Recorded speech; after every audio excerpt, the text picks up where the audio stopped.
परमेश्वर के नाम की महिमा और बड़ाई करते हैं। आज के समय के लिए यह जो समय परमेश्वर ने हमारे जीवन में दिया है, इसके लिए हम उसका धन्यवाद करते हैं। उत्पत्ति की पुस्तक उसका 2 अध्याय उसकी पहली और दूसरी आयत इस प्रकार से कहती है, यूं आकाश और पृथ्वी और उसकी सारी सेना का बनाना समाप्त हो गया और परमेश्वर ने अपना काम जिसे वह करता था 7वें दिन समाप्त किया और उसने अपने किए हुए सारे काम से 7वें दिन विश्राम किया। क्या इसका मतलब यह है कि परमेश्वर को विश्राम की आवश्यकता पड़ी? क्या इसका मतलब यह है कि परमेश्वर थक गया? क्या इसका मतलब यह है कि परमेश्वर विश्राम करने के बाद में एक नई ऊर्जा के साथ में फिर से नया काम करना चाहता था?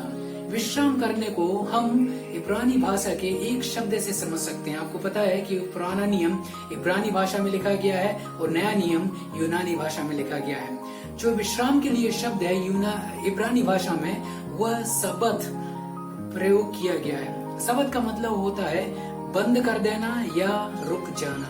यह हमारी भाषा के अनुसार विश्राम करना मतलब जब थक जाते हैं तब विश्राम करते हैं, वैसा नहीं है, लेकिन उसका मतलब है रुक जाना या फिर बंद कर देना। परमेश्वर का वचन हमें बताता है कि परमेश्वर अति सर्वशक्तिशाली परमेश्वर है, सर्वशक्तिमान परमेश्वर है। तो परमेश्वर ने क्या किया? जब परमेश्वर ने सारी सृष्टि की रचना कर ली तब वह रुक गया।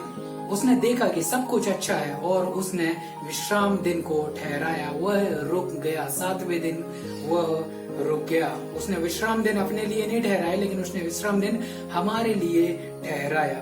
उत्पत्ति की पुस्तक उसका 17 अध्याय उसकी पहली आयत इस प्रकार से कहती है, जो अब्राम 99 वर्ष का हो गया तब यहोवा ने उसको दर्शन देकर कहा, मैं सर्वशक्तिमान ईश्वर हूँ।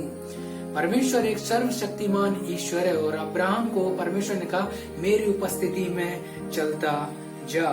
उसके बाद में हम देखेंगे भजन 147 उसकी 5 आयत में भजनकार कहता है, हमारा प्रभु महान और अति सामर्थी है। हमारा परमेश्वर महान है और वह अति सामर्थी परमेश्वर है। यशायाह की पुस्तक उसका 40 अध्याय उसकी 28 आयत में कहता है, क्या तुम नहीं जानते, क्या तुमने नहीं सुना, यहोवा जो सनातन परमेश्वर व पृथ्वी भर का सृजनहार है, वह ना थकता ना श्रमित होता है, उसकी बुद्धि अगम है। परमेश्वर कभी थकता नहीं है, परमेश्वर कभी श्रमित नहीं होता है। हमें इस बात को समझने की आवश्यकता है। कई बार एक जो गलती हम करते हैं वो यह करते हैं कि हम परमेश्वर को अपने जैसा समझ लेते हैं। आपको इस बात को समझने की आवश्यकता है, परमेश्वर हमारे जैसा नहीं है। परमेश्वर बिल्कुल ही अलग है, पूरा अलग है। वह हमारे जैसा नहीं है। उसको काम करने के बाद में उसको विश्राम करने की आवश्यकता नहीं है। वह कभी थकता नहीं, वह सर्वशक्तिशाली परमेश्वर है, वह कभी आराम नहीं करता है। तो क्या परमेश्वर ने आराम किया? उत्पत्ति की पुस्तक उसके 2 अध्याय में जो विश्राम दिन के विषय में बताया जाता है, उसका उत्तर यह है कि नहीं, परमेश्वर ने विश्राम नहीं किया। जो शब्द इब्रानी भाषा से लिया गया है सबत, उसका मतलब होता है रुक जाना या फिर बंद कर देना। परमेश्वर आप सभी को इन वचनों के द्वारा आशीष दे। आमीन।